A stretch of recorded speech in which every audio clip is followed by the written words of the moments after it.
What's up, everybody? Happy Friday. Hope all you're having a great day so far. Getting into this episode, I'm gonna be honest with you. I was bored out of my damn mind with this episode. A lot of these storylines are just dull. It's like maybe one or two that I like that's currently going on, maybe like one or two. Other than that, the rest are just the same dialogue. It's nothing really moving. Like it's nothing popping. Um, this episode was just trash.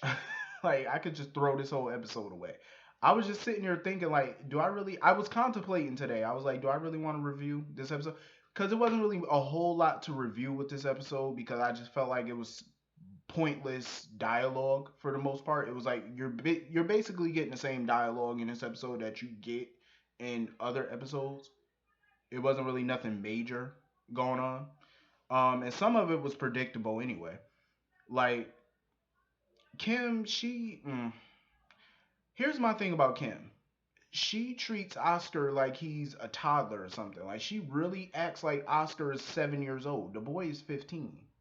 She called Drew and told Drew, "Oh, make sure Oscar eats at least one vegetable." He's 15. He's not 5. If he wants to eat a vegetable, that should be his choice. He's 15. You can't force a teenager to eat vegetables. Like, why would you care what he's eating anyway? I'm just saying, like, he's a teenager. Like, he's not a child. Like, he's a child, but he's not, like a little toddler or something. Like, he ain't no little kid or nothing. Like, he's halfway to on his way to college, right now. Like, he's 15. He's damn near out of high school soon. So it's like, really? Like, you called Drew just to, make sure, Oscar eats at least one vegetable. I found that to be so dumb. I just rolled my eyes at the whole thing. I said, okay, can we skip this scene? Um, Oscar and Drew, like I said, it's cool that they're bonding and stuff. Oscar is getting on my nerves with this. Oh, I want my parents together because he doesn't like Julian or whatever because he's talking about Julian is an ex-con. First of all, boy, you're dating a girl whose stepfather is a known mobster and he kills people. Yet you have a problem with your mother dating Julian, but you have no problem dating Jocelyn. And her mother is currently in the loony bin, but you have no problems with that. Okay. Then it's like he needs to drop this whole notion that his parents need to be together. First of all, you just found out about your father. You just found your dad. And you want your parents together. Why? I mean, I know a lot of kids want, I'm not going to say all kids, but a lot of kids want their parents together. But that's only if you grew up with both parents. Oscar didn't grow up with both parents. He's a teenager. Like, at this point, why would you care if they get together at this point? I mean, I'm pretty sure he cares, but it's like, you know what I'm trying to say. It's like, why is it such a big deal now? You know what I mean? Like I said, the boy is damn near out of high school. So at this point, what is the big deal about it? I mean, they're adults. Like if they want to get together at some point, that's on them. But for right now, she's enjoying Julian's company, so you need to just let it go because it's like, what's the point of harping on it? Um, I am glad that Drew made the smart decision and not went ahead with that surgery. 'Cause I felt like it would have been selfish of him, knowing the risk of it, and you just found out that you have a son and you have an infant daughter at home. It's like that's not the wisest thing to do right now. So it's like you need to be there for Scout's upbringing. You have a teenage son who still needs to learn things about life, and as a father, you're that person to teach him that. Um, So yeah, I'm just glad he made that choice. Um, I'm so over this Peter situation. Like I'm sick of it. It's the same dialogue every day. Like I said before, I'm cool with Obrecht torturing him. That's fine. But what is the end game of all of this? Like where's the ending to it? Like what are we doing with this? Because it's been days now. It's the same shit, different day. It's like, okay, can we move it the hell along now? He's sitting there pleading with Nina, trying to, garner sympathy from her. I'm over Peter August. Like, I'm over this character. I wish that, I don't want anybody to lose their job, but I'm over the. I just feel like this character outlived his usefulness. I don't see longevity when I see Peter August. I really don't see longevity. That's the problem with the way that they're writing new characters nowadays. A lot of these new characters don't have longevity. Detective Chase, I see him as a long-term character. He can definitely be long-term. Peter, I don't. Him being the son of Faison, I really don't see him sticking on the show long-term as a contract character. Where can you go with him? What can you do with him? Especially if he's not going to be a villain. If he's not going to be a villain, I really don't see the point of him. Like, we don't need another good character, another good guy. We don't need that. You know what I mean? We don't need a gray area type character. We have plenty of those. We don't need more of those. Like, we need more villains. That's what the fuck we lack here. We lack villains. I mean, I understand Nell is considered a villain, but I don't. I just think she's crazy. You know. But we need more than just Nell. You know what I mean? We need a real villain. Like, we need a Jerry Jacks. We need a Victor Cassadine. We need a Cesar Faison. We need a Helena Cassadine. We need Stavros or somebody. We need a goddamn villain because we ain't got one. Who do we have currently that's a villain on this show? Valentine, I don't really consider him a full out villain. He's a gray character. That's just the way I see him. Um, but we need more. You know, Obrecht at one point was a villain, but now she's gray. See, this is my point. Too many grays, too many goods. Where's the evil? We have no evil. We have none of that. Just a bunch of gray characters in a nutcase. Nell.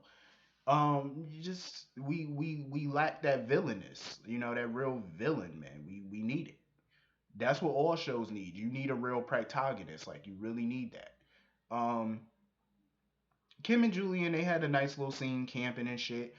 And a lot of people predicted it that they were going to be near the cabin where Peter is being held, of course. Um, Nina went to go find the flash drive or whatever that he claimed that he was saving for Drew or whatever. She went to the office and that's when she bumped into Drew. Um, Kim and Julian heard Peter screaming because apparently there was a snake on his bed.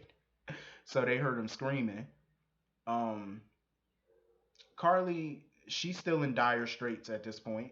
Thank God Kevin showed up when he did. Kevin had no idea Carly was sent to Ferncliff. He did not know. And he felt that Carly didn't need to be in Ferncliff. Shadybrook, maybe. Ferncliff, no. She needed to go to Shadybrook. Ferncliff is really for the criminally insane. Like, she should have never been there. Um, And this is where Diane fucked up because Diane should have made sure Carly was going to be sent to Shadybrook. All she had to do was go to Kevin before the judge came back with his verdict, before they rest their cases, have him. She should have cross examined Kevin and had him recommend Shadybrook. That's what she should have done because even Kevin was like, "What the hell are you doing in here?" Then he found out all the medication they had her on. Even Kevin said it. She doesn't need all those medications and stuff. So hopefully Kevin can do something to help. Because those nurses and guards and all that up in there, trust me, they look like patients. They do not look like nurses and guards. They look like they should be a patient in Ferncliff. They got the crazy eyes. They're just nuts. Um, Hopefully Kevin can help her out with that. Anna, that whole scene with her and Finn pissed me off. I swear the writers have destroyed Anna's character. They've destroyed all the history that's been built over the years. They just destroyed it. In one fell storyline, destroyed it. One fell swoop, destroyed it with this whole Peter nonsense. Now she's sitting in a room crying, talking about, oh, it's Peter's birthday today. It's her son's birthday. Who gives a shit? Obviously, he don't care about your ass. So what you sitting here crying over him? And here go Finn bringing her a cake and telling her to blow out the candles for her son.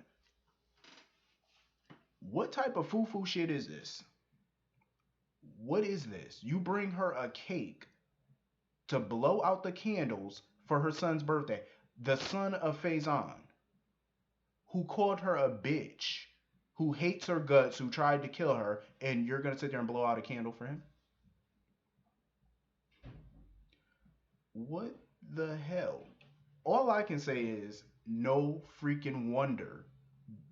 no freaking wonder actors are leaving this show. No wonder. It's no wonder. Look at the jacked up writing. It's really sad, honestly. Um, what else happened on this episode? Sonny and Mike. Um, so Sonny and Mike, I really want to know where the hell this Croton storyline is going. So apparently Mike's been keeping tabs on Sonny for years without Sonny even knowing it. And he revealed to Sonny that he moved the body. Of course, we already know that. Sonny, all we need to know now is where did he move the body to? That's what we really need to know. That's what we don't know. Like, where is the body? He claimed he moved it, but we don't fucking know where. And I'm not sure he remembers where. Bless his heart. But I'm interested to know like what is going on with this storyline. Like, where is this Croton situation going? Is a new enemy coming to town? I really don't know what this has to do with anything. Honestly, I is it a throwaway storyline? I don't know what the hell this is. This whole Croton nonsense. Like, what is this? Is this leading to Joe Scully really being alive or something? Like, what is this leading to? Like, what are we doing with this? I really don't know. Like, I'm watching the storyline. I'm like, okay, where are we going? I have zero clue what this storyline is leading to. All we know is that Sonny buried a body for Joe Scully 30 years ago. 30 years later, the body is missing. Apparently, his dad moved the body. What is the significance of all of this? Like, that's what I really want to know. Like, what is this about? Anyway, like I said, this storyline, I mean, this show, this episode, it was trash. Uh, I didn't really see nothing really all that great about it. It was like, okay, this should have been a filler episode. I mean, this definitely was not a good Cliffhanger Friday episode. It really wasn't because these storylines are ass. I'm just saying. I have to be honest. I really do. These storylines are just trash. Like, I was just sitting here bored with the whole damn episode. I was like, okay, move on. Like, but anyway, I hope you all have a great weekend. Hit that like button, hit that subscribe button. For all the fathers out there, happy Father's Day. Actually, for all the fathers who actually take care of their kids, let me just clarify that. I don't want to say happy Father's Day to the deadbeats out there, but happy Father's Day to the ones who actually are there for their children and provide for their children. Happy Father's Day to y'all. Hope y'all have a wonderful Father's Day weekend. Um, and to the moms out there, it is Father's Day weekend, so if you have a husband or a baby father who's actually helping to take care of the child for Father's Day as a gift, do not nag them. Let them watch football or whatever. Well, not football because it is summertime. Let them watch whatever the fuck they want to watch on TV. Don't bother them. Let them grill. Let them do what the hell they want for Father's Day weekend without your input. That's a perfect gift. I'm just saying. But anyway, have a great weekend. I'll see y'all on Monday. Peace.